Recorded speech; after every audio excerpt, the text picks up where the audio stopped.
And by the way, it says fire, great description of communism and defensive capitalism, lurching that way is the wrong path.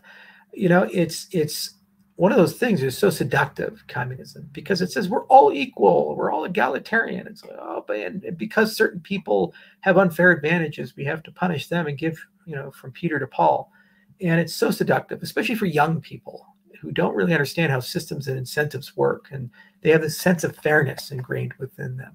And they think in a very sum zero way. Do you think we live in a capitalist society? No, we don't. We live in a cronyist society.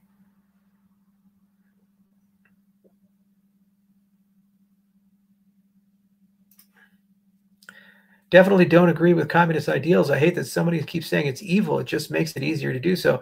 I don't know, man. Any system that kills hundreds of millions of people, it seems pretty evil to me. You know, what's bizarre, and Peterson does mention this, every single person, when they see the swastika in the Nazi regime, they feel completely comfortable with saying that that is an evil regime. Rightfully so. Killed 6 million people. 60 million people died in World War II. There's no doubt of the evilness of that regime. But then we put the hammer and sickle and say communism is equal or greater than, and it's evil to Nazism. Because, oh, hang on, we can't go that far. But then you look at Pol Pot, and then you look at Mao, and then you look at Stalin, and you start summing up the numbers, and you realize that the magnitude is higher. It's hundreds of millions of people. And the trauma is multi-decade, not just 1933 to 1945, but from the inception of the revolution all the way through up to the 80s, 90s, in certain places like North Korea is still ongoing. And then you say, I hate that somebody keeps saying it's evil. Why can't you get there? What's your threshold? You have death camps. You have tens of millions of people die. You have arbitrary rules, and those who violate them get punished. You have many examples of the just destructive nature of the philosophy, like Chernobyl, for example. It's a perfect epitome of how damaging and dangerous these philosophies can be. You have cults of personality.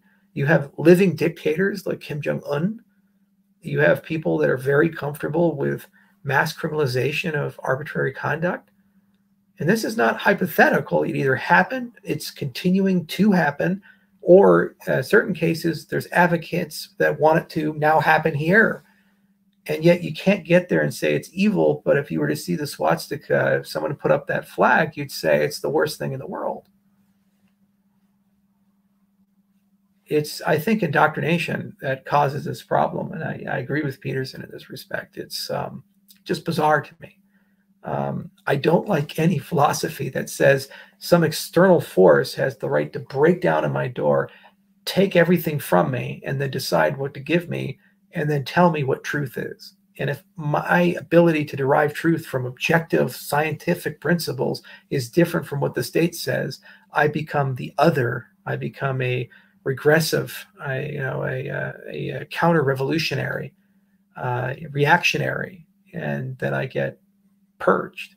Look no further, 1967, and what happened during the Cultural Revolution as they stormed the universities and they grab academics and put steel hats on their heads and have these show trials and say, oh, you taught Einstein's laws of relativity, and beat them to death for doing that.